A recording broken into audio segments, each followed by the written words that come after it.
Hi friends, എല്ലാവർക്കും നമസ്കാരം. അപ്പോൾ ഇന്ന് ഞാൻ വളരെ ടേസ്റ്റി ആയിട്ടുള്ള വളരെ എളുപ്പത്തിൽ തന്നെ തയ്യാറാക്കാൻ പറ്റുന്ന ഒരു കറിയുടെ റെസിപ്പി ആയിട്ടാണ് വന്നിരിക്കുന്നത്. അപ്പോൾ നമുക്ക് നേരെ വീഡിയോയിലേക്ക് പോവാം. അപ്പോൾ ആദ്യം തന്നെ ഒരു ചീനച്ചട്ടിയിലേക്ക് കുറച്ച് വെളിച്ചെണ്ണ ഒഴിച്ചു കൊടുക്കാം. അപ്പോൾ വെളിച്ചെണ്ണയാണ് ഇതിന് നല്ല ടേസ്റ്റ് തരുന്നത്. അപ്പോൾ വെളിച്ചെണ്ണ ഉണ്ടെങ്കിൽ അത് ഒഴിച്ചു കൊടുക്കാം. അപ്പോൾ ഈ വെളിച്ചെണ്ണ ഒന്ന് ചൂടാവുമ്പോൾ ഇതിലേക്ക് 1/2 ടീസ്പൂൺ കടുകിട്ടൊന്ന് പൊട്ടിച്ചെടുക്കാം. കടുകൊന്ന് പൊട്ടി കഴിയുമ്പോൾ ഫ്ലെയിം മീഡിയം ടു ലോയിൽ വെച്ച് കൊടുക്കുക. അതിനുശേഷം ഇതിലേക്ക് 2 വറ്റൽമുളകൊന്ന് പൊട്ടിച്ചിട്ട് കൊടുക്കാം. പിന്നെ ഇതിലേക്ക് ഒരു 2 കറിവേപ്പിലയും കൂടി ഇട്ട് കൊടുത്ത് ഇതൊന്ന് മൂപ്പിച്ചെടുക്കാം. ഇത് മൂത്ത് വന്നു കഴിഞ്ഞാൽ ഫ്ലെയിം ഓഫ് ചെയ്ത് കൊടുക്കുക. ഫ്ലെയിം ഓഫ് ചെയ്തതിന് ശേഷം ഇതിലേക്ക് 2 ടീസ്പൂൺ മുളക് പൊടിയും 1/4 ടീസ്പൂൺ മഞ്ഞൾപ്പൊടിയും ചേർത്ത് കൊടുക്കാം.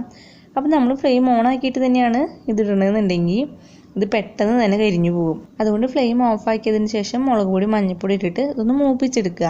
ഇത് നന്നായി ഒന്ന് മൂത്ത് വന്നാലാണ് നല്ല ടേസ്റ്റ് ഉണ്ടാവുള്ളൂ. മുളകെല്ലാം നന്നായി മൂത്ത് വന്നു കഴിഞ്ഞാൽ ഇതിലേക്ക് സവാള ചേർത്ത് കൊടുക്കാം.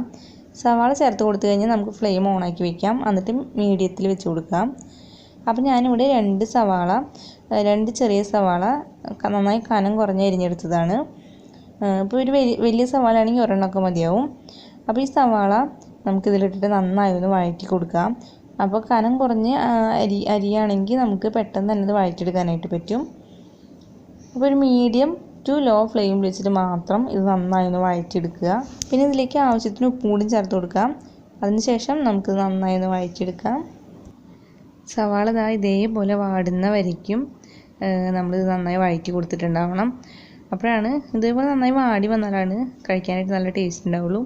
അപ്പോൾ ഇതേപോലെ നന്നായി വാടി വന്നു കഴിഞ്ഞാൽ 1 ടീസ്പൂണൊക്കെ മതി, നമുക്ക് ഒരുപാട് ചോറിനാനായിട്ട് പറ്റും. അത്രയ്ക്കും ടേസ്റ്റാണിത്. അപ്പോൾ ഇത്രയേ ഉള്ളൂ, നമ്മുടെ അടിപൊളി ടേസ്റ്റായിട്ടുള്ള കറി റെഡി ആയിട്ടുണ്ട്. അപ്പോൾ ഇത് ചൂട് ചോറിൻ്റെ കൂടെ കഴിക്കാൻ ബെസ്റ്റാണ്. അപ്പോൾ എൻ്റെ ഈ വീഡിയോ ഇഷ്ടപ്പെട്ടെങ്കിൽ ഷെയർ ചെയ്യുക, ലൈക്ക് ചെയ്യുക, കമൻറ്റ് ചെയ്യുക. ഒപ്പം എൻ്റെ ചാനലൊന്ന് സബ്സ്ക്രൈബ് ചെയ്യുക. അപ്പോൾ ഇനി വേറൊരു വീഡിയോ ആയിട്ട് കാണാം. അതുവരേക്കും എല്ലാവർക്കും ബൈ.